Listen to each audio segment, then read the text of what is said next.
Good morning. Welcome to ESPN's The Ocho here at Thunderdome, Boston's Tennis and Racket Club in Boston, Massachusetts for the 2021 National League. I'm Ken Fortin, one of your commentators today, and with me is Mark Beaumont. Good morning, Ken. Good morning, Mark. You get a good night's sleep? I did. I got a fantastic night's sleep. We will need it today. You and I are on from 10 to 6. Well, let's just have a talk about who we're going to see today then, because we've got a very exciting day of court tennis lined up. Let's have it. And it really is anybody's competition to win at this point in time. So the schedule for today is that at 10 a.m. we have New England versus the Racket Club of Philadelphia. Tony Hollins and Josh Dodgson are on your screen right now. They're getting ready to warm up. We've then got doubles, Riviere and Gooding, Lumley and Dodgson, followed by singles, Camden Riviere versus John Lumley from Philadelphia. Coming after that, then at 2 p.m. on the stream, we've got Tuxedo versus New York. Singles is Smart versus Kemp in the first game, Chisholm and Smart and Stout and Tanfield for the second game. And then finally bringing us home at the end of the day, Chisholm and Stout. So there is everything to watch here today in what's going to be a very exciting day of court tennis.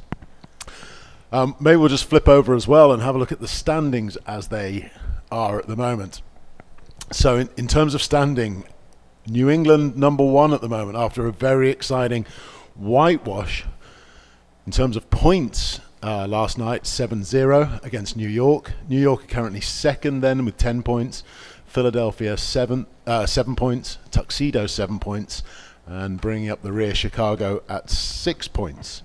However, I did do a little bit of maths, and Only non-Americans can do maths. Oh, what is it here? Math. Yeah, we just do math. It sounds incomplete to you, doesn't it? Math doesn't sound right. Exactly, because it's mathematics. Math. Well, I did maths. Plural. We'll have all sorts of fun like that today. And it's still anybody's competition. I think mathematically, Chicago can win, although they only have one game left. So everybody else would have to lose. They'd have to win 7-0. So it's probably looking like it's not going to be their competition. But both Tuxedo and Philadelphia have 2 games to play this weekend. So there's a total of 14 points up for both of those, and either of them could take the league. If anyone is going to win, they have to find a way to defeat Camden Riviere. That is a tall order these days. I know Cam, obviously was struggling with Lyme disease at one point. We don't know, exactly how he's feeling right now. He looks pretty good, I have to say. And we know that his eyesight, he's been trying different goggles, etc. It looks like now he's on to contacts, trying to figure out that astigmatism, which he said he, just was diagnosed with fairly recently. If you can believe, he won all those titles, won a world championship with an unaddressed astigmatism. I don't know how one does that, but he's not your average court tennis player, is he? Well, I was commenting on his game with James Stout last night, and James Stout managed to go 3-love up. And I watched that from home last night. I really was wondering what was going on. You were commentating last night, correct? That's right. Great. Tell me what you saw. And for a moment, it looked like James had found a weakness in Camden's game. I think the challenge with Camden is he's got more than one game. So when he realizes something's not working, he can change it up, he can try something different, and of course that's what makes him the champion that he is. I think what sets Camden and the upper echelon players apart is that they can change strategy on the point. Mm-hmm. They really are not dedicated to playing in any particular way, through the whole match. They just, they go in with a strategy and then can switch up at any time because, obviously they, Cam in particular has shown his ability to do that. Quite incredible. Now let's talk about the two guys that are on court at the moment. So we've got Tony Hollins and Josh Dodgson. And now, for the people who've been following the competition this week, this is the second time they've met this week. Obviously, earlier in the week, Tony went ahead and was looking very strong for a long period of the game until halfway through the second set when Josh Dodgson managed to come back and actually take it by a nick at the end. I was talking to Tony in the bar after that, and he was not happy. So I think Tony has come into this match wanting to prove a point here. You'd be forgiven for thinking that Josh Dodgson has played in almost every match so far. He seems to have subbed in a couple times for other teams as well. He must have a lot of energy. Maybe he's got an old stash of Four Loko put away somewhere. Maybe there's more than one of him. He's got the St. Francis's gift of bilocation. Who's going to join us right now? Leon. Come on. You can give us some insight into the details of play. Is it on? There we go. Mark will help. So there's a little bit of a rivalry going on here. Both of these fellows are Seacourt men. Learned how to play on Hayling Island, a little island off the southern coast of England. I've not been myself, but I heard last night Connor Medlow, another Seacourt alum, was saying that there are 5 racket sports there at Seacourt. Is that right, Mark? That's right. And what were they again? Real tennis, You're gonna test me. Rackets, squash, lawn tennis, squash, and badminton. Correct. That was it. Yeah. So you guessed 5s, I think. I did. That's a good guess, though. It's a good guess. I guessed 5s technically isn't a rackets game. Maybe that was where I came unstuck. It's a good point. I might have thought paddle as well. Leon, why don't you jump in? I think Ryan's looking for you to... Are we ready to... well, I think we're about to start the game. Yep. Are we ready to go? We're going to give it one more minute. So Connor Medlow's standing ready to score. Say hi to Ryan. Hey, Ryan. You hear me?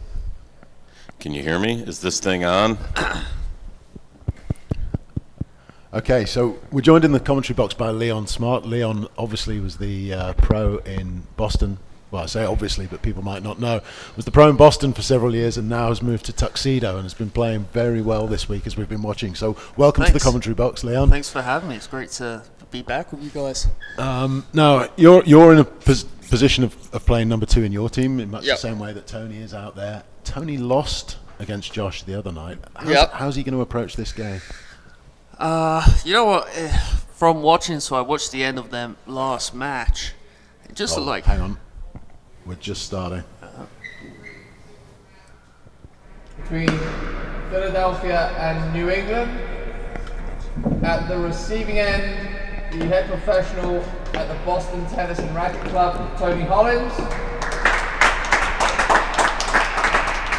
At the serving end, the assistant professional at the Racket and Tennis Club, Josh Dodgson. We will play best of 3 6-game sets. 1 deuce advantage 40 all unless it's 5 all, and 3 all in the third should we need it. All sets?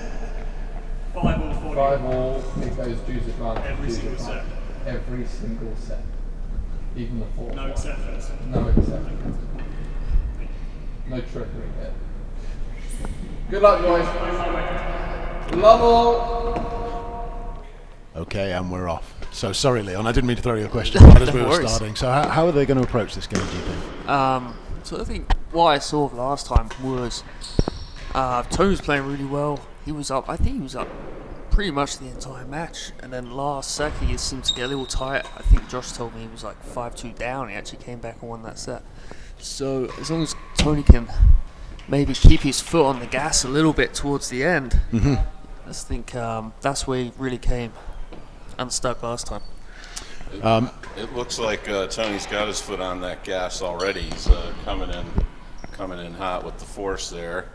It seemed like he was playing in earlier matches a more measured game. You know, going for length, not necessarily putting a lot of cut on the ball. And then when he had the volley, what I saw, he was very good in the air. And in his doubles he has been as well. So I think he'll probably be looking to get Josh to hit up so he can step in and hit a volley towards the timbre at the service end. Well, of course, you know Tony's game very well, Leon, having worked with him for a long time. What do you think are his strengths that we should watch out for today? Well, he comes from tennis as well, same as Josh and I. So his volley's gonna be pretty good. I think his cut volley. But I think recently, at least at the end of my time here, he was playing a lot of squash. So I'd imagine his movement is significantly better in the last couple of years than it probably ever has been. So if he can move well, hit out the air, then I think that's how he plays well. I do know he's been doing a lot of solo training on court on his own. 30, And of course he's been training with Camden Riviere while Camden was in the club as well, and if anybody can move, it's Camden, so maybe some of that's rubbed off onto Tony as well. Of course, he and Camden are good friends, and Mark and I first found our second calling as commentators at the Taste of National League back in February. Was that? That was February. We were just commentating babies at that point. we're seasoned, terrible amateurs right now.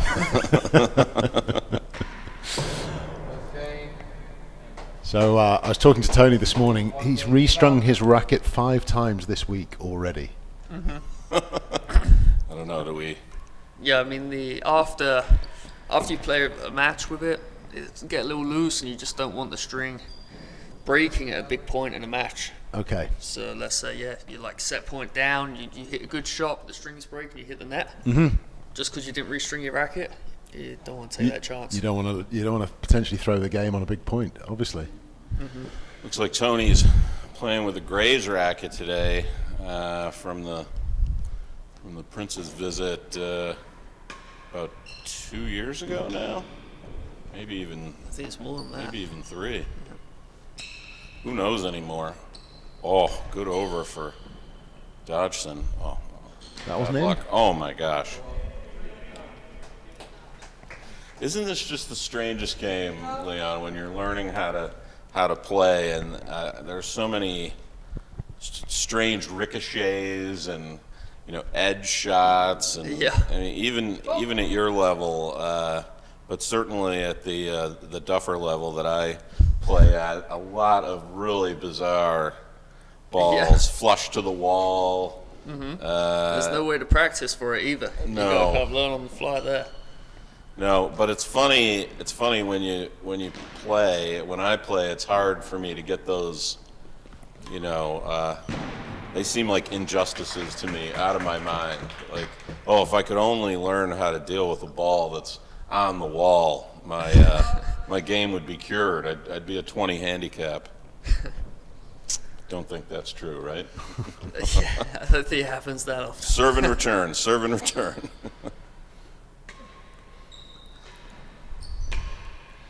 I'm just watching Tony now. He's obviously trying to work on Incredible D there. his law game. Oh, that went over for a hazard. Did it, or was that out of court? 30. Guess we don't know. We'll see. It was out. We need to hear what's going on. Yeah, that's the problem in the commentary. People booth. keep closing the door on us. They think they're helping us.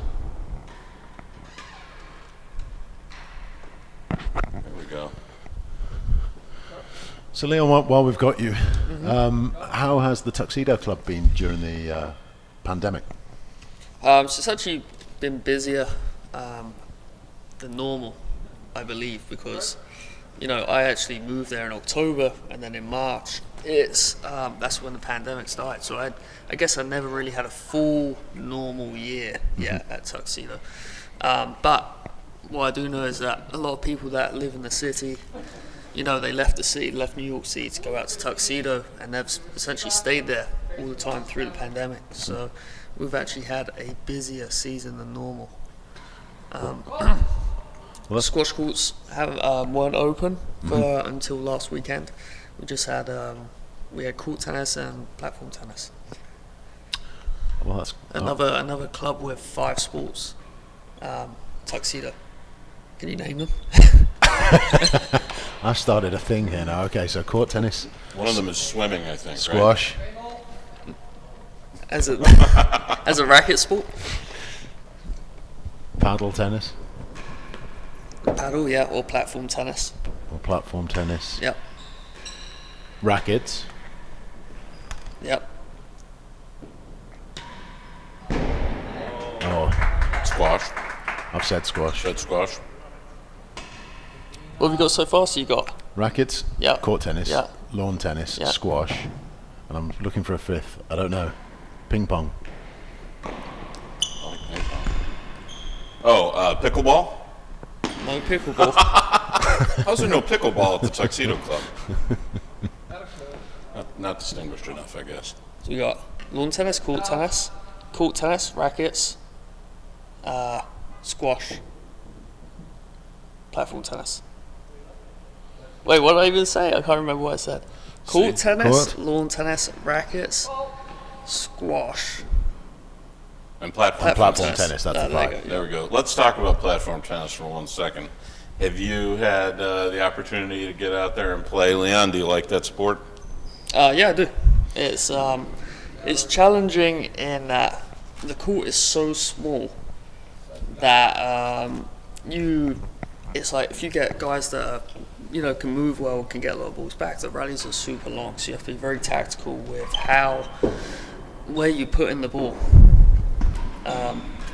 There's a lot of lobbing involved to try and get people out of position, and then when you do eventually get that easy one, you have to try and attack it. Or do something with What does an attack in platform look like? Because I've not played myself, but I've watched some matches and videos, and even the attack doesn't look that much like an attack compared to some of the other racket sports. it's not super fast. Well, it can get fast, but it's more you're so close to the other players that when you drive the ball, they don't necessarily have a lot of time to react to it. So what happens a lot of the time, let's say you put a good lob up in the air, your opponents will take a couple steps back, leave the ball short for you, and then you can rush in and hit a drive a lot of the time straight at the guy at the net. And they don't have too much time to react to it. If you hit it too hard in platform tennis, then it will just come off the back screen, and then the rally keeps going, and that happens quite a lot. Right, and that's the rules in platform. Your shot has to hit the floor first, and then it can go off the back screen or the other side. So unlike paddle tennis in Europe, there is a miniature tennis court inside the screens, and it has to land in that court. Whereas the European version, you can just hit anywhere on the floor first. Oh, interesting. So it's the same as tennis, where you serve over on behind the baseline into a small service box. Apart from you only get one serve. I see. So you could try to nick out in paddle in Europe, huh? Mm-hmm. Very interesting. And that's a winter sport for the most part, right?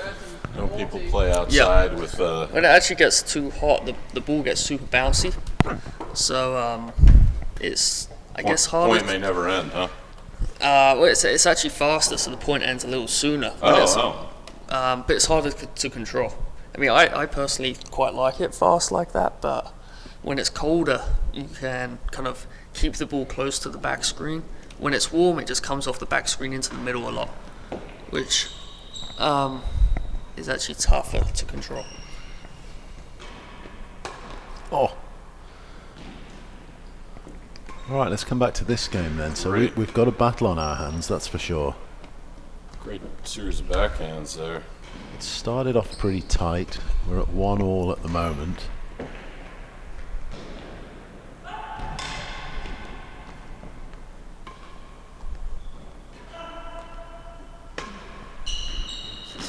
This is an At least amazing 2 dozen strokes so far in this rally. Oh my gosh. Oh! Oh no. Unbelievable rally there. Leon, do you ever find yourself in a long rest thinking, I wish it was over. how will this end? How can I end this right now? Yeah. A lot of the time I'm just trying, if it's getting long, I'm getting tired. I just want to put it in the galleries, get out of play. Especially if I'm on the receiving end, because the longer the rally's going on, the more likely I am to lose it. The service end, I'm just going to keep hitting that timer and hope they misread it, if I can. As it goes on, as the point goes on, do you find yourself wanting to do more forces and attack the ball more? Yeah. I think that's probably a bad habit, but yeah. You hit the first one well, they get back, you're like, oh. Alright, this time I'm going to try and hit it harder, and it comes back again. Hit it harder again, then you end up missing. I'm glad even the pros do that, because I certainly do that at my level. Alright, let's have a look at the chat then. So we've got Kathy Minovitz listening in Newport. Hey, Kathy. Adam Hasselkorn says hi to you, Ken. And he says, Hello, Adam. How are you doing? He says, doesn't Tuxedo also have real ping pong? Real ping pong, yeah. We do have a ping pong table that is a court tennis court as well. So I guess you can class that as the Real the ping other pong. sport. There's six sports then at Tuxedo. You heard it here. Of course, at the TNR, we've invented another sport called squennis, played on a hardball squash court. I hope that someone can come in and tell us all the rules of squennis. I played it a couple times. I can't remember the rules. I feel like they kept changing. I think they did. It was definitely a more social game. That's the advantage of a local game, purely local. Whenever someone gets too good, you just have to swap it up.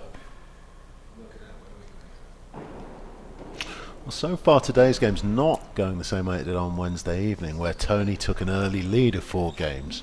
Tony just getting that terrible ball was gonna. That was Oh, out that of was court.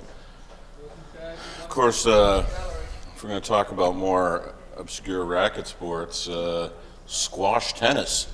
That was a very big sport in the New York metro area, even up until the 30s. Squash tennis. Squash rackets was not really the dominant sport, I believe, and someone told me that in this very club, the earliest courts that were built here were actually squash tennis courts, and they were converted to squash in like 5 years or something like that. Oh, I've never heard of it. Squash tennis, I guess you'd play with a sort of one of the problems with the sport is that the ball manufacturers of all different types kept stopping production on the balls.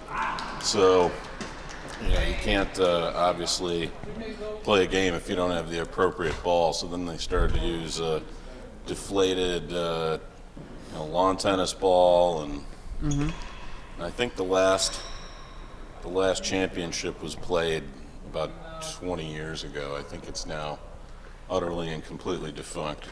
Although something tells me there's about 3 hipsters in Brooklyn who are playing it, maybe even right now. All right, we're into the next game. It's 2-2 back in this game. I notice Josh keeps playing quite tight railroads, Leon. Yep.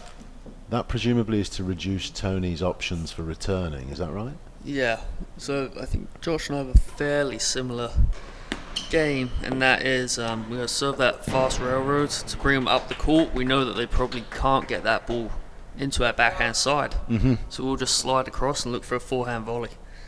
So we're trying to win the point or do something with that third shot. Right. And that was an exact example of it right there. Yeah, Tony done well to get that ball like into the corner a little more, so he couldn't volley it. Like that one's good as well.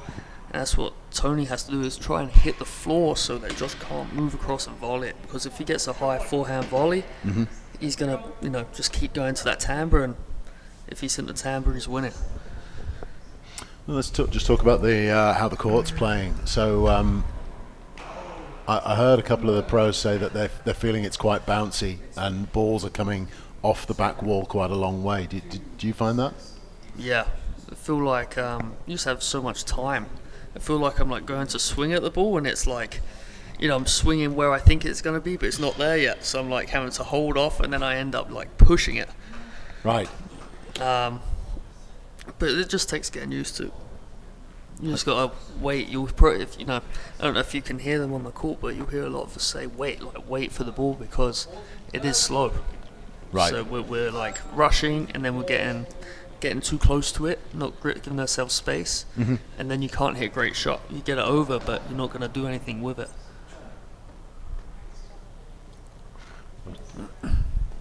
This is a tight match so far. Tony's up the service end now. I think that's where he won most of his points on, a large proportion of his points on Wednesday evening. He definitely favours being up the service end against Josh.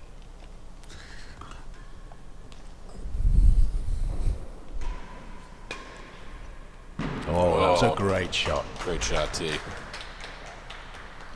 I believe Tony's fiance is in the data on right now. I think that could She be, is, that's Lizzie. that could be trouble.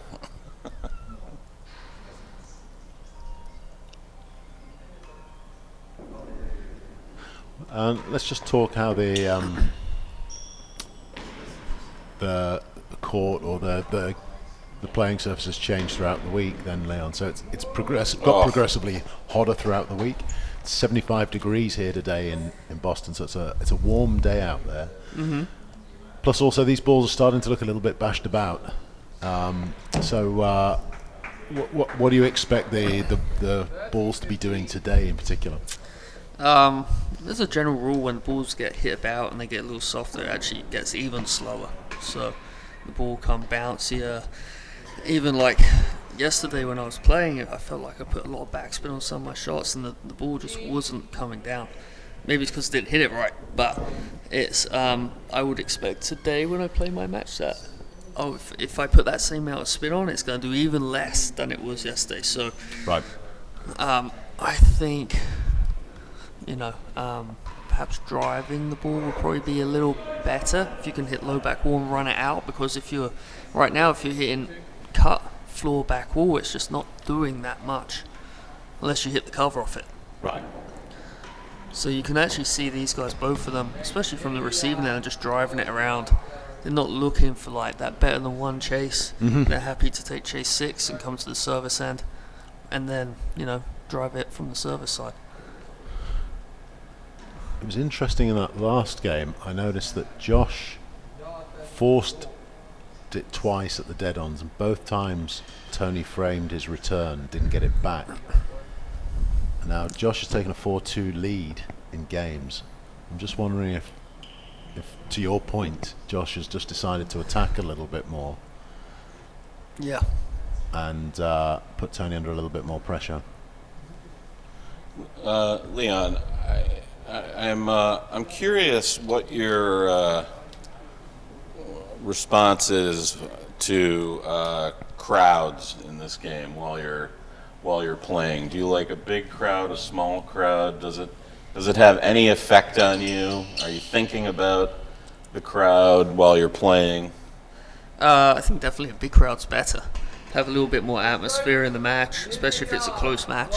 Does it give you more energy or something? Or Yeah, I think it would give me more energy, whether they're like, against me, that's fine, because then I can like use that to get pumped up, or whether they're like cheering me on. But either way, if there's a little bit of atmosphere, it's like it feels like there's more on it, so you try harder. Well, at least for me, it's better. Yeah, definitely better to have a crowd. it's funny, when I started to play this game and I thought about traveling to a tournament or something, I thought, oh my God, this means some people might watch me play. That could be terribly embarrassing. But I found, really surprisingly, because I didn't play competitive sports as a kid, what I found is I just am completely blanked out with what the crowd is doing or anything. People talk to me, and I just I can't barely hear what they say. I'm just able to just get in the zone. I mean, I don't know that it improves my play at all, but You can tune them out. yeah, I've been the cocktail match more times than I'd care to remember at the Aiken Tennis Club. I think they like watching the oaf run around, and it's I have to say it's quite fun, because when you do crack a good grill or something, And you get a big cheer. oh, I mean, I won the Calhoun with him one year. That was, of course, 12 years ago with Dave Starrett, if you're out there. And playing in that final was unbelievable. It was probably 80 people watching. I mean, they were deep in the Grand Dayton, and the galleries are packed, and it's like a big event. And oh my God, I've never. Did you get nervous, or were Never you? in my life. I was nervous beforehand, and again, once we started to play, I just honestly felt like I was, fighting for my life out there, because I definitely, get into the fight or flight in a really big competition. You try to gut it out, and I've played so many matches like that, especially like club handicap tournament matches where I don't even know if I'm in the particular point. It's very hard to maintain focus. Anyway,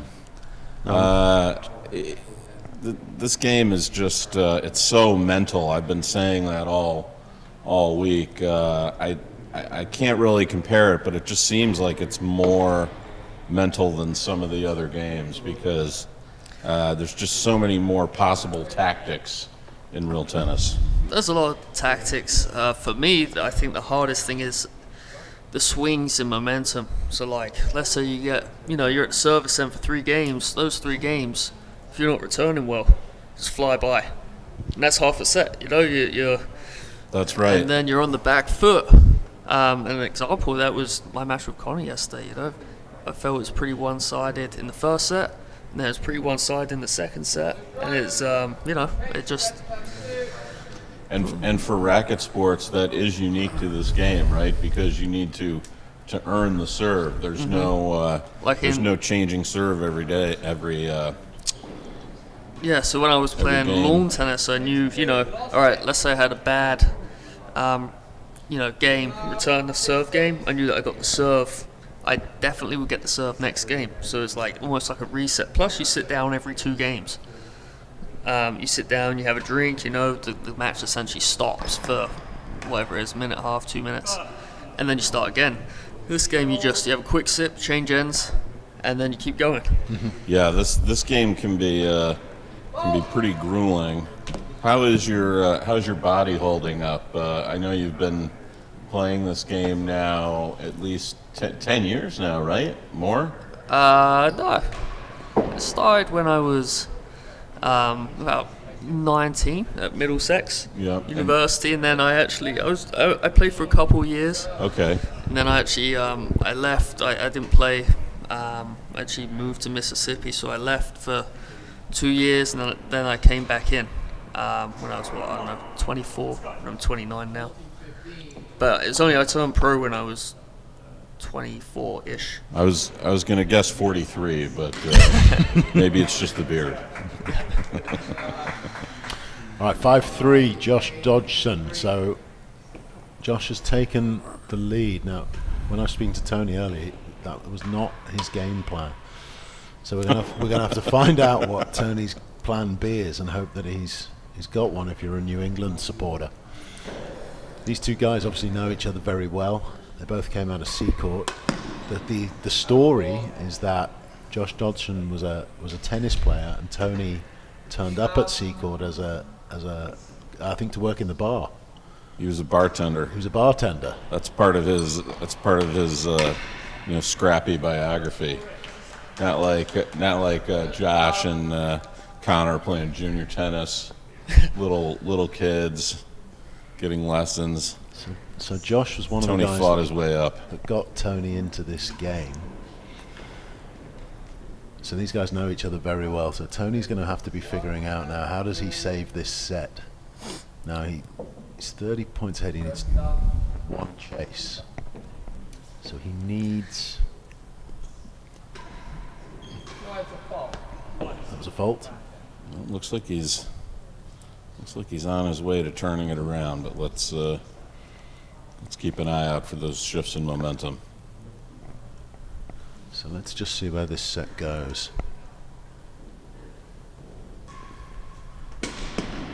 That was a very precise shot and a shake of the fist from Tony Hollins. He wanted that point. He wanted to get 40 love up. Yeah, it's pretty big that he's got the serve as well. So if he wins this game, which hopefully he will, 4-5, starting at the service end, is a great, not a great place to be, but it's a better place to be than being at the other end. Amen to that. That backhand corner on the service side. Oh, takes years to figure that corner out, huh? Yeah. All right, John Austin Murphy in the chat says Middlesex to Mississippi to Boston to Tuxedo. Leon has had quite a hedge era. Yep. What's that, an American word? No, that's isn't that part? No, I guess that's I think that's a quest of some kind. Let's Google that. We know that John Murphy is a highly educated gentleman. We love Murph. Hazard chase 1 and 2. An exodus or migration? That's it. I think there's a Joni Mitchell album with that name.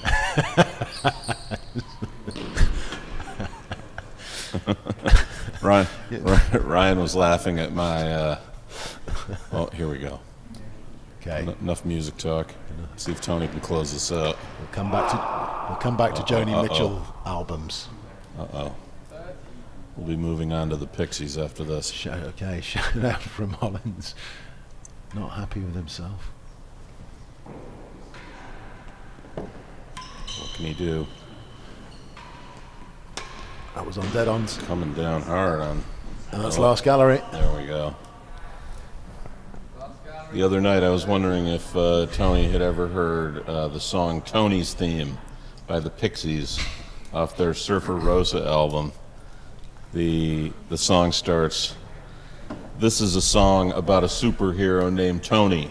It's called Tony's Theme," and then just goes into some wild guitar. And I thought, how on earth do you not know the song Tony's Theme? I mean, this would be your walkout music, in any sport. All right, well then the challenge is, given that you like music so much, last gallery chase, Oh, that's and loses it by, just missed dead-ons by an inch. He almost took out Ryan's camera. And we'll come back to music after this Has one point. been hit yet? No, not yet. Oh, There we go. Come on, T. I have to say, Tony is my pro. I'm not 100% neutral.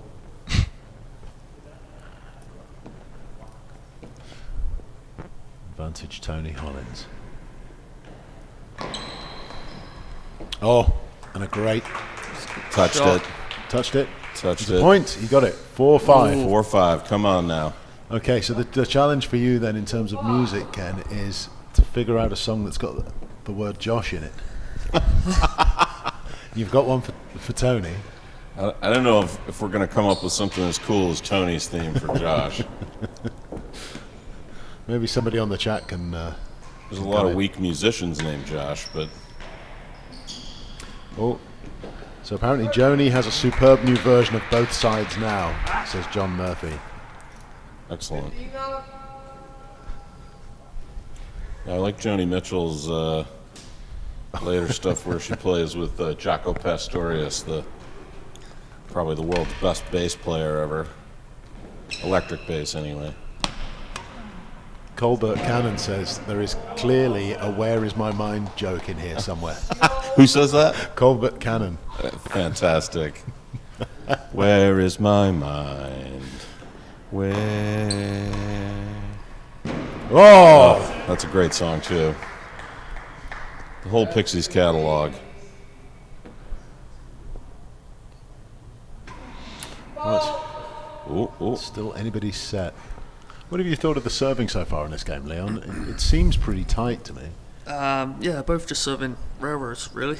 Josh has railroad on quite a few occasions and seems to just glue itself to that wall. Yeah, and he's getting, he's not going to change it because he's getting the response he wants. Tony's going cross-court with pretty much all of them. And Josh is just running over and hitting a volley to the grill tamper area. And it makes it tough for Tony to get a chase as well. I mean, he's been down there for a while now.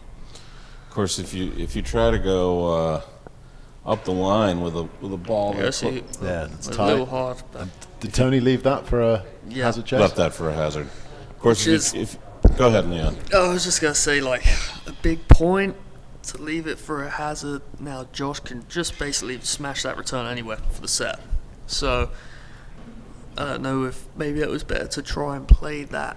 I mean, it was a tight serve, right? So, you didn't want to miss it. If you felt like he was going to miss it, then obviously leaving it was the right choice. But unless he's hitting a good serve here, Josh has got the gallery, so he can smash it high on the back wall. He can smash it anywhere. Right. And he's going to win the set. To the receiver, hazard chase, 1 and 2. Maybe he just got so laser focused on wanting the Let's see if service it's end. going to be smash attack Right, out there. let's see. Is it going to be set point? Laid it right up for Tony. Oh, and he misses it. No, he got it. I You think. got it? Net poster. He got it. Oh, he got it. You got it. Second set, double, All right. First set to Josh. ball. Let's hope Tony can turn it around. One of our hopes is always the third set. Certainly not for the players, but It makes it pretty interesting starting at 3-3 for a third set. Almost reminds me of like a tiebreaker in tennis. It's very short. yes. Yeah. And you never play anything like that in an open or No. any major event. And of course, those open matches can be pretty grueling, even at the first round. Correct, 5 sets of continuous play, real tennis. Ugh. I have noticed over the years. Now, correct me if I'm wrong. At least since I've been playing in 07, it seems like there's been an informal loosening up a little bit between sets. Like particularly after the second set, there'll be a break for a minute or something like that, shirt change or. Now you'll see injury timeout in some matches. Yeah, I mean after a set, you can go grab a drink if you want, reset. I think you'll find the person that's going to the net a lot of the time after the set is the person that has lost the set. The guy that won it just wants to keep on going. Right? Keep the locomotive Yeah. moving forward, correct? Yep. Yeah, of course, there are all the old tactics, the old shoelaces and Yeah. all that sort of stuff to just break up a streak a little bit. Of course, hitting a ball in the gallery would be another good way to do that, but the opportunity does not always present itself. Now we've got a suggestion for a song in the chat. Good. John Austin Murphy says Joshua fought the Battle of Jericho. Murph, our biblical scholar. So Murph, another former Catholic seminarian. So all right. So pop quiz for you then, literally. Oh, no. Who sung that song? Oh God, I had to Google it. I don't know. I'm guessing Pete Seeger, Peter, Paul, and Mary, some folky. It was the Cedarmont Kids. Oh my Lord. 30-15 server. Chase 4. That's quite an obscure one. My music knowledge is not quite that encyclopedic. But we did get a song with Josh in the title anyway. Thank you. That's a deadly shot. Thank you, John. That's a deadly shot here at TNR, right? You know that actually happens quite a lot. I notice, like if you're going, penthouse height here, and you clip the timbre, a lot of the time you get that flush back wall, which is the only way to deal with it is to volley it. I guess when I was here, I didn't notice it so much, but Tuxedo has a very open timbre, which is quite different. Open meaning that The ball, so when it goes into the timbre, it will go like almost middle of the back wall, so you get that ball that goes timbre, back wall, side wall, and runs around a lot. okay. Whereas all other courts, well not all, but a lot of other courts, when it hits the timbre, it just goes straight across. So it doesn't necessarily touch the back wall. For me, it took a bit of adjusting to coming from Tuxedo to come here, because I'm just like 2 foot behind everything, so I'm always rushing forwards to try and get it. There was always a lot of criticism among players of the tambour at Prince's Court. Everybody thought that the tambour was too flush there, and you'd hit a ball from mid court. It comes out to a hazard. Yeah, hit the tambour flat, and it would be a hazard, and it'd be very frustrating, especially as an amateur. And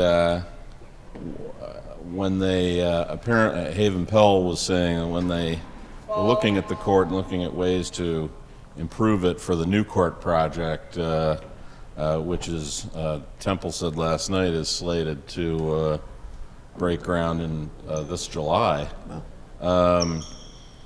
What they found was that there was no difference in the angle compared to the average tambour in the world, Grill. but that that green service line was about a foot or two closer to the tambour. Oh, really? So the tambour was actually further up the court, and Was it because the timbre was too far up, or the hazard area was too deep? well, we don't know. I mean, I don't know what the standard measurements are. When are the yards on the court actual 36-inch yards? I don't honestly know. I've never measured it. Yeah, I've never been out to measure it. I'd imagine so. I'd hope so. You never know. Yeah.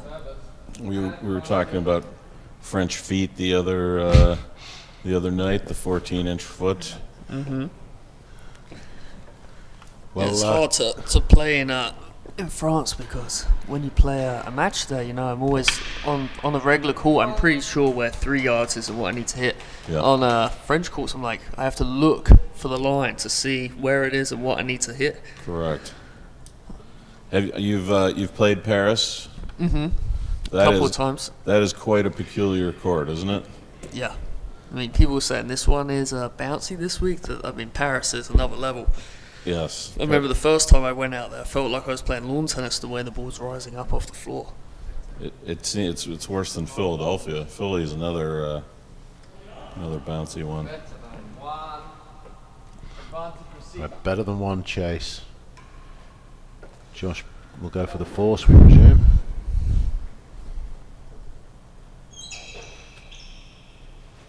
Tony's going to try and serve that he can't force. It's been a long game. He did go for the force, sprayed it up onto Penthouse. It was a good serve though, because it was nothing like special, but it was deep in the court, so he has to hit just a little bit further and control it. It's another one on the Penthouse. Great shot. That's a dream, right? You tuck it right around the tambour, Just miss it, yep. deep Actually, deep in that corner. at this level, the miss is, I would say, a little more effective than the hit. When you hit the tambour, it's coming straight into the middle of the court, and hopefully most of us are going to read that and probably get it back. If you just miss it, though, it's a lot more effective. I have noticed from watching Camden here this week that when he gets a ball far up the service court,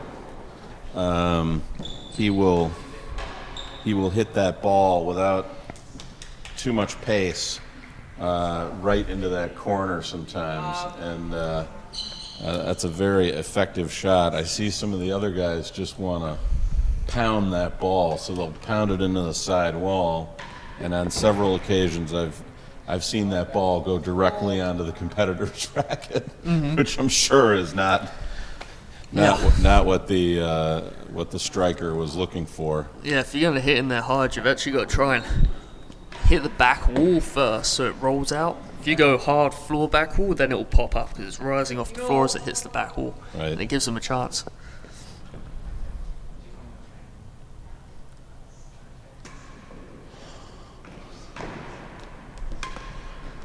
Oh, Nice great grill from T. Come on.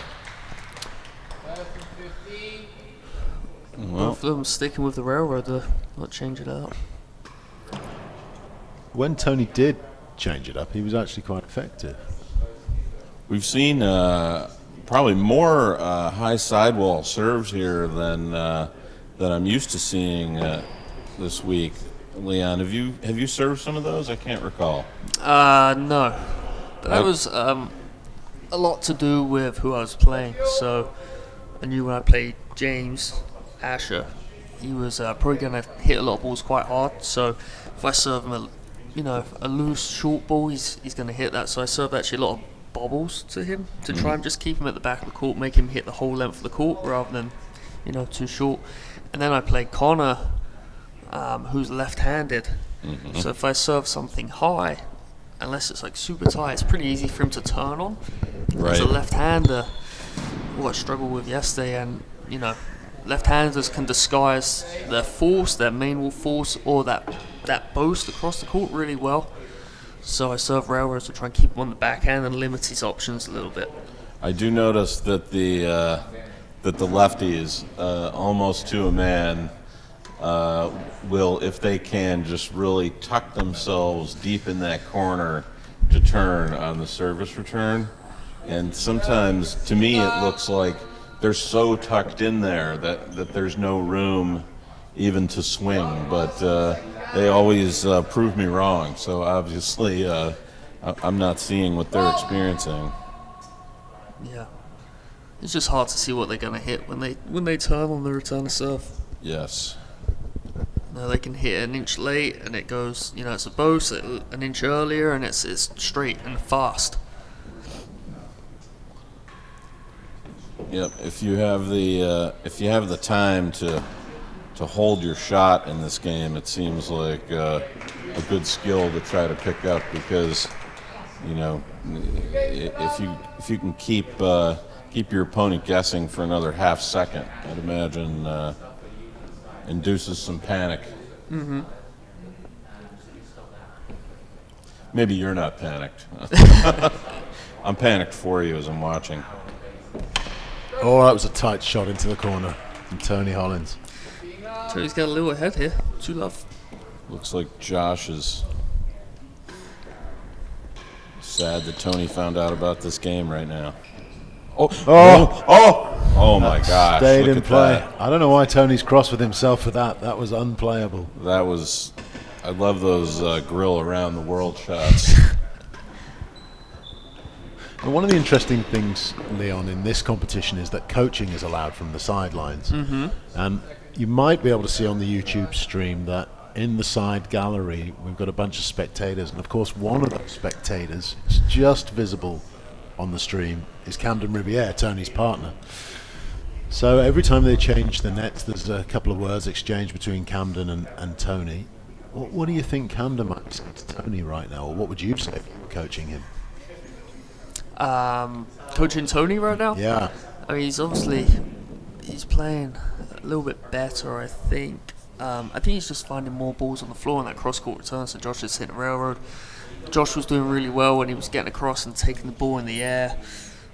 Tony's managed to volley that ball, so he's taking time away from Josh. So Josh is now sprinting across, and as long as he's finding the floor, he's setting himself up. So Josh will go sidewall, backwall, miss, and then he can hit a gallery and take the serve. So that's probably I would say keep doing that, but make sure if you hit that return, you're finding the floor, because Josh wants that forehand volley. Right. And if Josh is serving tight into the side wall, there's not much else you can do other than try and keep it low. Jeremy Winterstein's on. He says, "Come on, Tony." Hi, Jeremy. Nice to have you on board. I believe that is the first comment I've seen from Jeremy all week. That is pathetic. How many viewers do we have now, Mr. Beaumont? So we have 44 watching, including now. Thanks for writing in, Charles Antoine Hurstel, who says afternoon from Paris. Charles Antoine, bienvenue. We love Paris. And their pro, Rob McNaughton, hilarious guy. There are a lot of funny guys in this game. I'm sure Leon can attest, but Rod is right up there.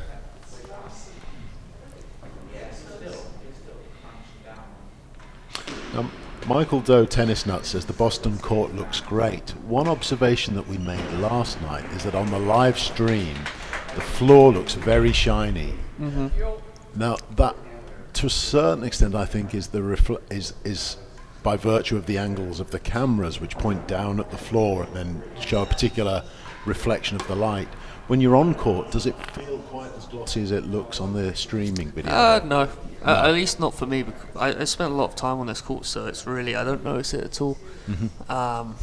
It's definitely shinier than a lot of other courts. And we did, so when I first came here, the lights did point down. So these lights actually go up into the ceiling now, and the light is reflected down into the court. The reason we done that was because there are a few people that were saying that they couldn't see the ball off the floor because it was actually a lot brighter off the floor back then. I never personally had that problem, but we did have to change it as a result. Incredible rest right here. Oh, unbelievable. Who's going to have the patience? how many points? Oh, come on, Tony. Sorry to deafen Ryan there. Possibly all of our viewers. Sorry, Ryan. We'll try and not shout down the microphones. I see a bead of sweat coming off of Ryan's brow. Many thanks to Ryan Carey, our Duke of Video, King of all media. He has been in Carey's corner here at the Boston Tennis and Racket Club all week. It's been, wow. What move was that from Josh? It looked like he was trying to take his own feet out there. He just misread it on the way in, didn't he? Many thanks again to Tony for putting this event together, for all the members of the Tennis and Racket Club who given up their court for a week essentially. Thank you to Janice and Tom and all the staff here at the club who have kept us rolling through COVID. Thanks to our sponsors today, the U.S. Court Tennis Association, the Preservation Foundation, Eastham Capital.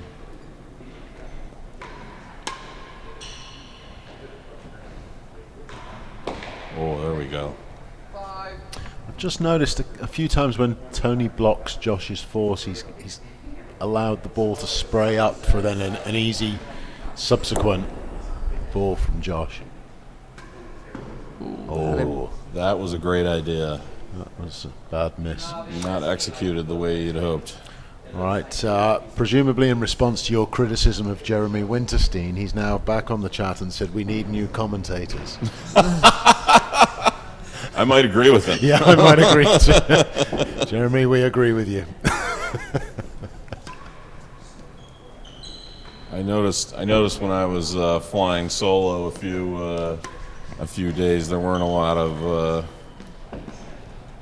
of people looking to take my position. So there. How many viewers are we up to? Are we going to break 50 this morning? Well, we've been floating around in the 40s. Call your friends. What's been the highest number so far? Highest. I think when we started, we were probably close to 100 one day. I know we had tremendous viewership for the Cam Tony handicap match in February. I think people. Well, that's the first match in a long time, right? That was people live were and people could watch. just absolutely starved for tennis. Of course, that was a really fun match to watch too, because how often do you see pros play handicap tennis at all? Mm-hmm. And then when you watch, Cam play a very able player like Tony at 15:030. It was tight, right? It was pretty close, 3 set. Yeah, it was tight, Tony pulled it out in the end. Cam just couldn't defeat the handicap. There was a controversial call in that match. I remember it looked like Tony may have won the second set after the first set. Was there a marker for it? I think it was a service call. Well, Ryan, in addition to streaming everything, was also marking. Oh, was he really? Because we had no pro here to mark. And I think he deferred to the players on that one. He was a bit unsure. It was. Oh, he's got a whole different version of events. Oh, he can fill in the commentary on what actually happened. Oh, I see. He was he's taking some dough. Good defense, Tony. He's going to 4-love up. Oh, is he going to do it? John. Oh, yes. There we go. 4-love to Tony. So what do you think he's changed this set, Leon? He just looks more pumped up, I think. He looks like he wants it. Seen a few, he's clenched his fist a little bit. I'm not really too sure. Because they're both serving the same, right? Nothing obvious has changed. I just think Tony is a bit more intense. It's interesting you say that, because I was talking to him in the pro shop this morning, and he said that in his game on Wednesday, he felt that he relaxed and that he should have won it, but for some reason just lost the pressure a little bit. So I wonder if he's making a point of keeping himself pumped up, aggressive, just almost being angry in his head as a way of staying pumped up. Yeah, I mean, that's definitely what I saw in their last match. He took his foot off the gas, for sure. There we go. Second gallery. Just take the gallery. Get off that side. It's funny. I think to some folks, they could think that aiming for last gallery might be kind of a weak shot. A boring shot. Yeah, a boring shot. But do you know who I see go for last gallery like seemingly every other ball on the hazard side? Mr. Rob Fahey. Right. I've watched many matches with him, and he is perfectly happy to take a last gallery to get that serve. Get up the other end. Yep. Any ball cross court, he's got a good angle on that gallery. He is perfectly happy to do that. That's how Out of court. Oh, that's unlucky. that's how powerful the serve is in this game. 15 love, chase the second gallery. That was an interesting serve that Tony did before it crept across the back penthouse and just bounced in. Now what's this now he's doing? Ooh. Oh, and It's like Josh. Josh is losing a little bit of patience, it seems. It's tough when you're 4-love down. I'm sure you're thinking, It's a long way back. yeah, maybe Good movement. maybe Tony. next set I'll take it. Chase. Although I have to say, it's not often I see a professional match where it's obvious that the player is just done with this set. There always seems to be a very credible showing, and then you move on. I have seen in a few doubles matches, the team just looks at each other and says, "Yeah, let's just." Give it up, and then what they can do if they stay on the receiving end is switch the returners. That is correct.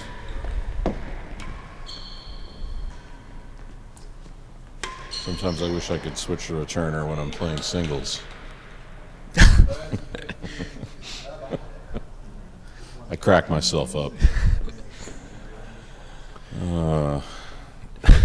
John Murphy says, grab the old ladies and pack up the babies. Right, Ken.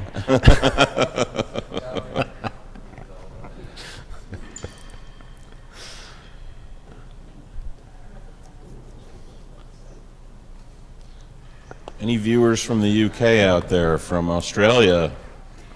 Of course, it's probably It's the middle of the night in Australia. late at night. What time is it there? Is it 12 hours difference? I don't know, but 13? they'll wake up in about 6 hours.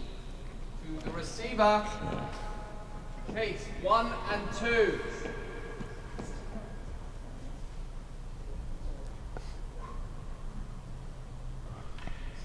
All right, so Tony's got a great chase already set. That was a nice force. It should get an easy. Oh, that's, And another great chase. Oh no, worse than I second. think they're playing that 1 and 2. So I think he lost that. Sorry, he lost it. 30 all. Chase. Worse than the second gallery. Worse than second. 30 all.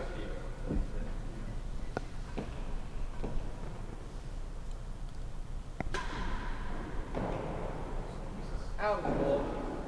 One fault.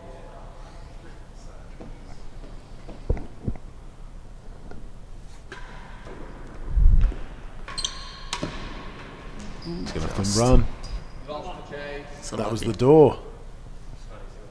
40-30 server.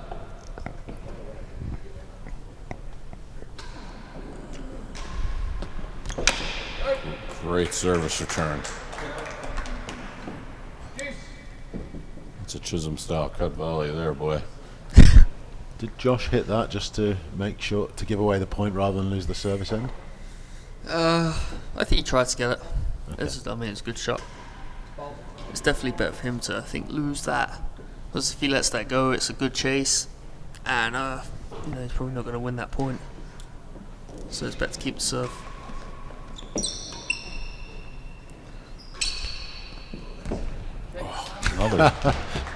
My mum's just job. typed in the chat. Hi, Mum. She says, time for afternoon tea in London. Hi, Mum. I love you very much. Thanks for watching.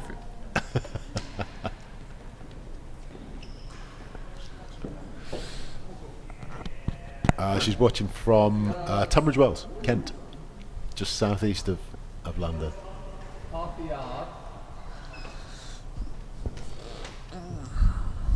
Oh, 2 good chases, better than 2.5 yard.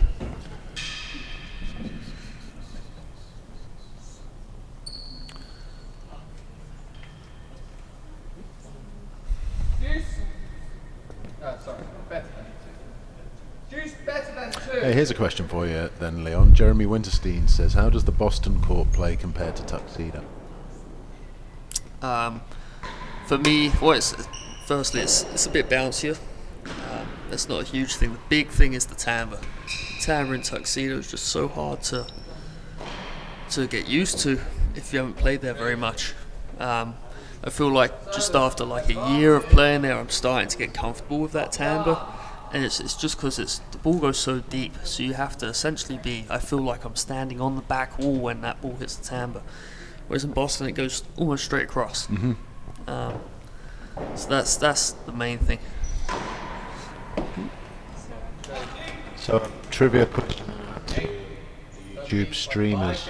Which court has the famous twisted tambour? Hobart. Yeah, Twisted tambour. twisted tambour. I don't think I knew that. 15 love.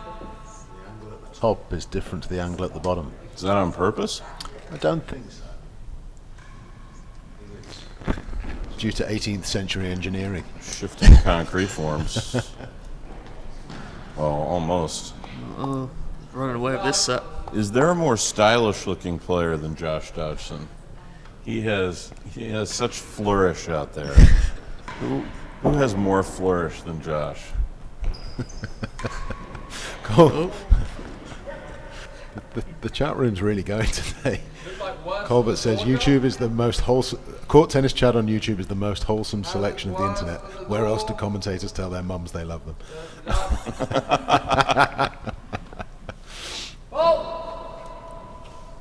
Barney Tanfield's just commented, Tunbridge is the home of great rackets and great heists. So he's referring there to Tunbridge School, I think, which has a racket school. And I do think there is a real tennis court somewhere not too far from Tunbridge School as well. Although it's one of those secret courts that you can't. Is it playable or no? I don't know if the court exists or not as a court, but I'm pretty sure there was one there somewhere.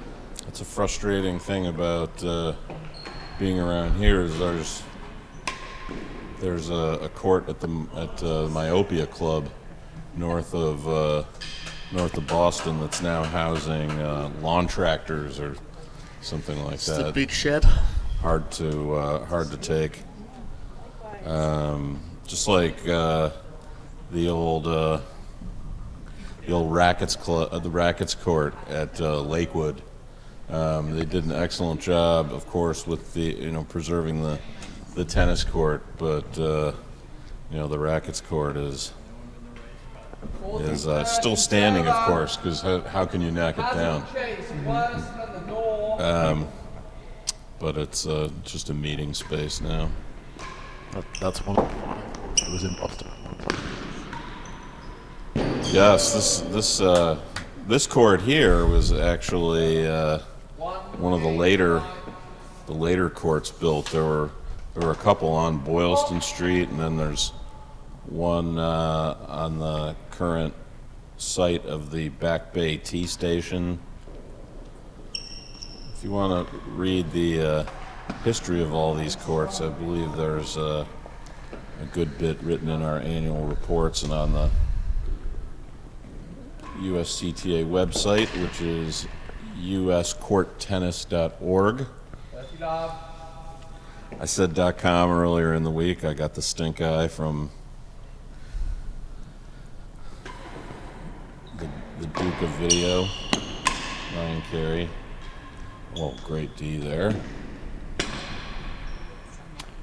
Look, we're about to come to This is set ball. set ball. Let's see what happens here. Yep. He's just going to give up the set and keep the service side going into 3-all. That was an extremely definitive 2 faults right there. That really was, wasn't it? He's trying to work the demons out. So that was a deliberate double fault. I think that's a good tactical decision. If Clears your mind, right? yeah, it's that. But you don't want to. Let's say that's a long way back, 5-1 down. You play the set out. You end up starting the third set at 3-all at the receiving end. You're not in a good spot, so it's better to just give up the set. You're probably not going to win it anyway, and start at least at the service side. It's so important the first game at 3-all.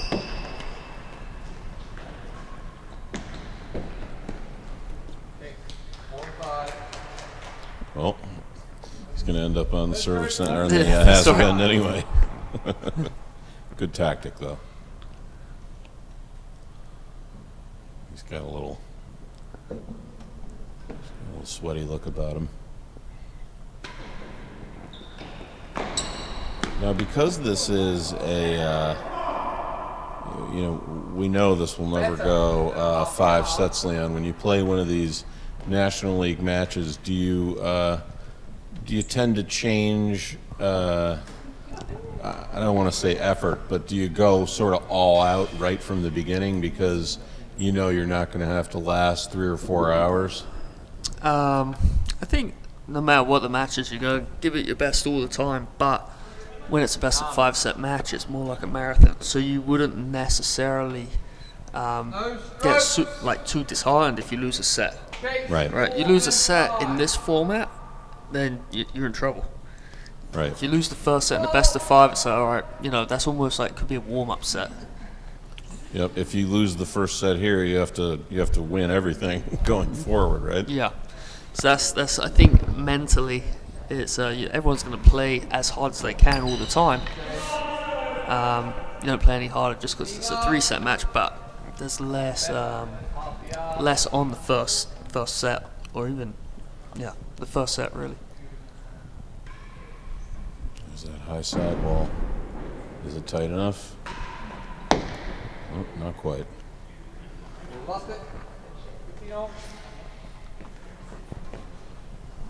All right, so here's another trivia question for you then.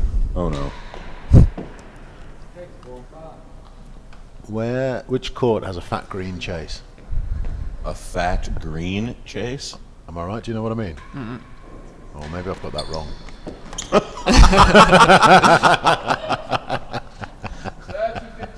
Does anybody know what I'm talking about? Oh, A fat green chase. I'm sure they call it a fat green chase. It sounds like a brand of legal marijuana. Okay, somebody from that court is going to text in a minute and tell me I've got it wrong.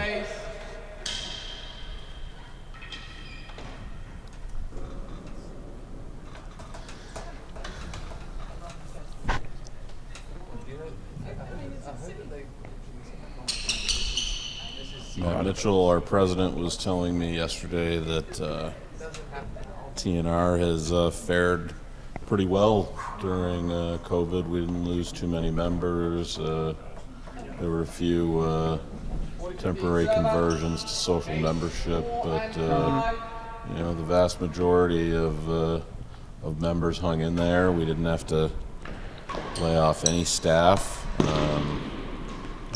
Everybody received full pay That's during great. the little shutdowns, and that's a tough ball.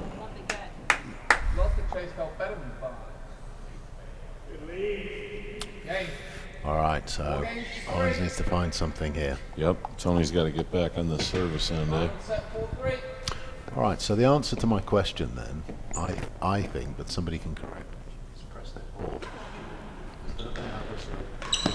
And blue Great striped shot, floor. Tony. Yeah. And when you land a second gallery chase, the guy I was playing with called it fat green chase. Maybe that's right. I don't know. It's just that one guy. I thought it was a thing. You want to know something? There are a lot of those one guys in this game.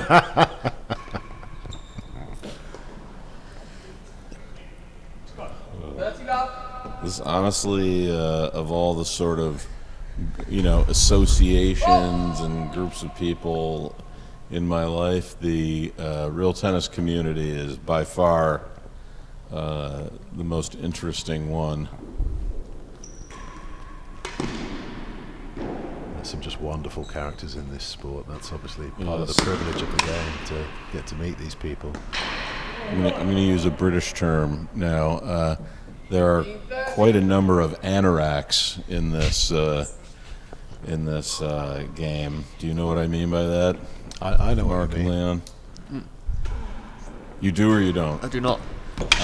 So I guess the term comes from train spotters who would be seen, I know, out yeah. watching trains Yeah. in their anorak Yeah. raincoats. And I don't know, the British Isles seem to be full of these folks who have this highly specialized knowledge of things. I'm into stereo and audio stuff, and some of the guys have these incredible knowledges of all these British brands that just blow my mind.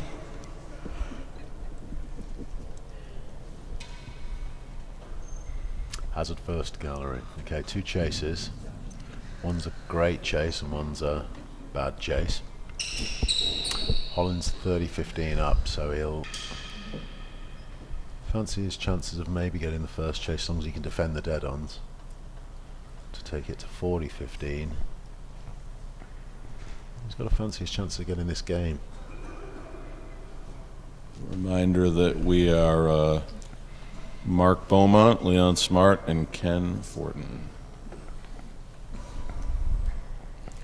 Giving you free commentary today.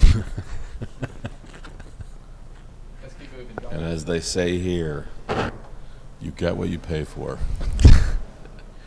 So they're asking about my trivia question on the chat. So somebody correct me if I'm wrong, but I thought at Imprestead Hall 30-15. there's a green and blue striped floor, and when the ball lands at second gallery, they call it the fat green chase, or the big green chase, or the big green stripe chase. Does anybody know the answer to that on the chat? Great. 40-15. Rifled it. Hazard chase the first gallery. Looks like Tony may tie it up.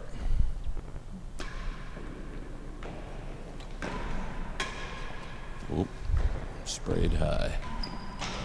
Yep. 30. 40. Let's go, T. 30-40. Close it out. Nope. He's happy that was a fault.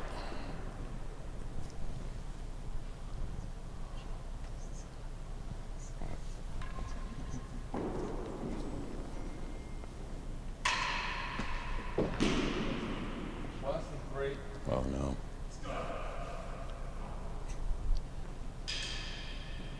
Takes a long time to learn to read those balls. Cut it off, let it go to the back wall. Yeah. You have to make a lot of really bad decisions before you start making good decisions, right?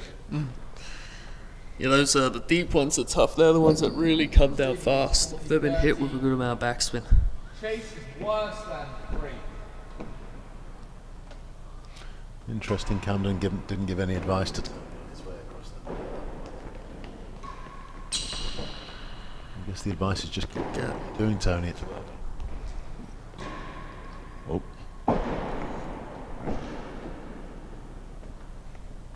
Off the check. Juice. That was tough. These games obviously one deuce. If it comes back to deuce, then that is game ball. Now, if we went to 5-all on the third, it would be unlimited deuces, right? Yep.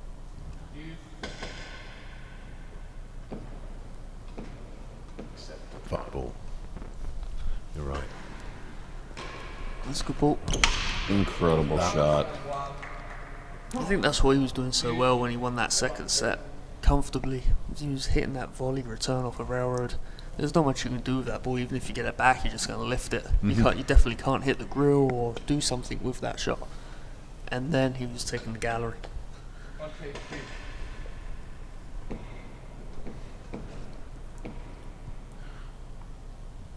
Josh is persisting with this railroad. Oh, main wall dead on. Yeah. Tony. I mean, that's his style of play. You know, he wants that volley.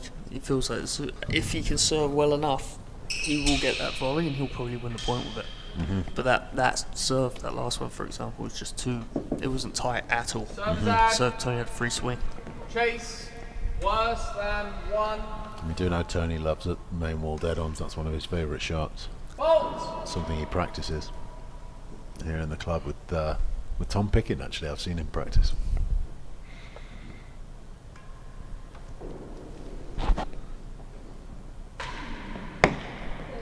Oh, it's unlucky. That was a couple inches away. For all tight. The small crowd at the Tennis and Racket Club is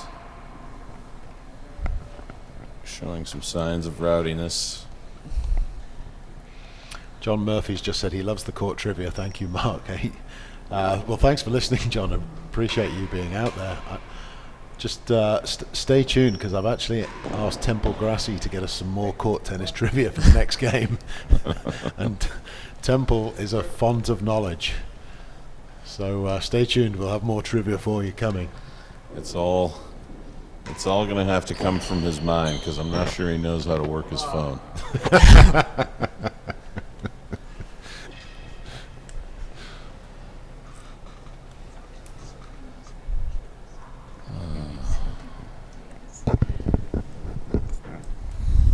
Tied up at 4-all. He's not where Tony hoped to be after that convincing No strokes. first set or second Chase, set win. worse than 6. So we're back to where they were before, right? Pretty close match. I think we said last time Tony took his foot off the gas a little bit, so we'll have to see if he can keep his composure this time. Love receiver. I think do you think mentally he's just trying to keep himself fired up? That's what it looks like to me. I'd imagine so. I think he's right in saying he relaxed a little at the end of the last match. Was it 3 sets as well? Yes. It was, yeah. So we're in the same spot. So hopefully this time he's learned from his mistake and he's like going to stay super focused. Try and get through.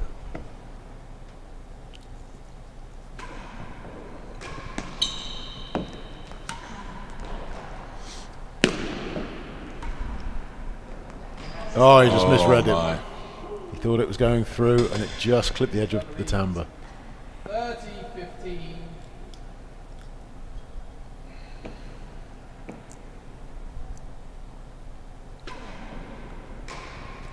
Incredible. Tony dropping the hammer. 30-15.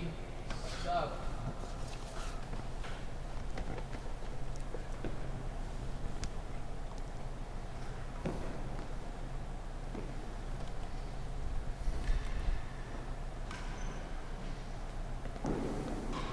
Let's go. 8 balls, please. Balls, please. 40-15. Shake of the fist there from Josh. He definitely wanted to win that point. Alright, so Josh Dodgson, it's 4 games all. He's 40-15 up with a better than 2 chase coming. So he's got to feel that he's in the driving seat. I'm just watching. What do you do to recover from one of these matches, Leon? What's your personal regimen? I would say a couple years ago, be not much. But recently, Couple pints. yeah, I'd have a beer or two after the match, you know. But yeah, now I mean, yesterday, I and just trying to stretch out a little bit. It's not incredibly taxing because, you know, if you have a really tight game, it's only 2.5 sets, right? It's not a 5-set match, and then the doubles is 8 games. Right. So, 40, 15. you know, we're all playing hard still, but you're not out there for hours, which you could be in an open. Absolutely. But I think it's still important to stretch. You know, just try and stay fresh. Eat well is another thing. Make sure you eat at the right time before you play, which is something I always try and eat a couple hours before I play, so let the food digest a little. Oh, that was off the bandeau. 30, 40. Tony trying to fight his way back.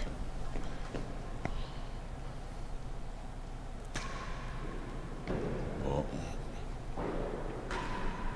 Is that not? I thought that was a fault. So Tony may have as well.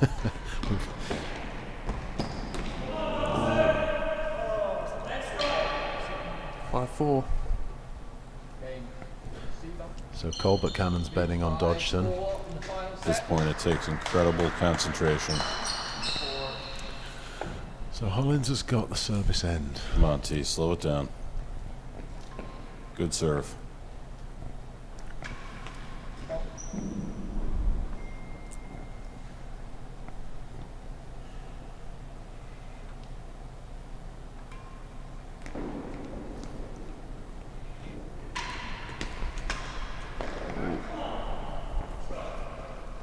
Being up. 3 points left for Josh.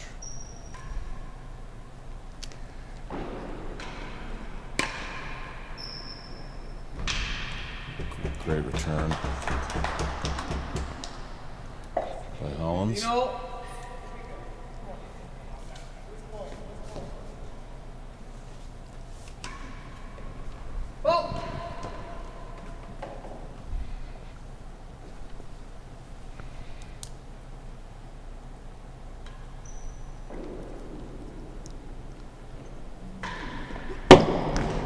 Good shot.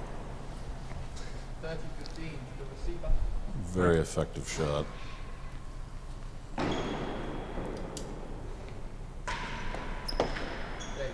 3. 30-15. Tough to do consistently, though, surprisingly. The main wall dead on. Yes. Yeah, it looks like such a big target, but so hard to hit. Base 5 and 6. 30-15, 2 cases. Those are 2 good-sized chases. Tony's got 3. Tony's got some real estate to work with.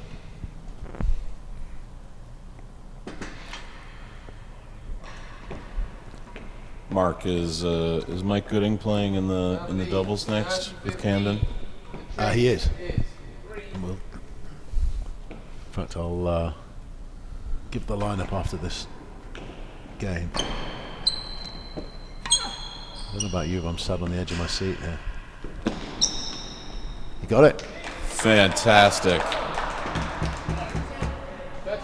Great shot, On Hollins. the 3-yard chase, so he's got a 5 and 6 now. And he's been. Oh no, we're going to change the serve up. It's not a railroad.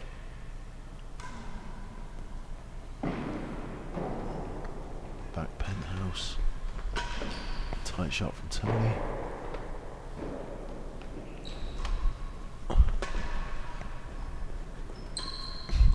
Oh.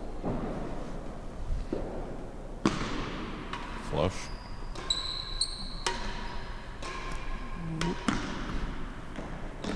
Oh, very tough. That was a very difficult shot for Tony there. Match ball.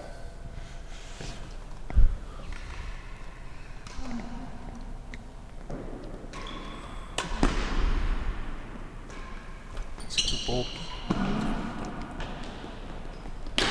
Oh, he could have left it.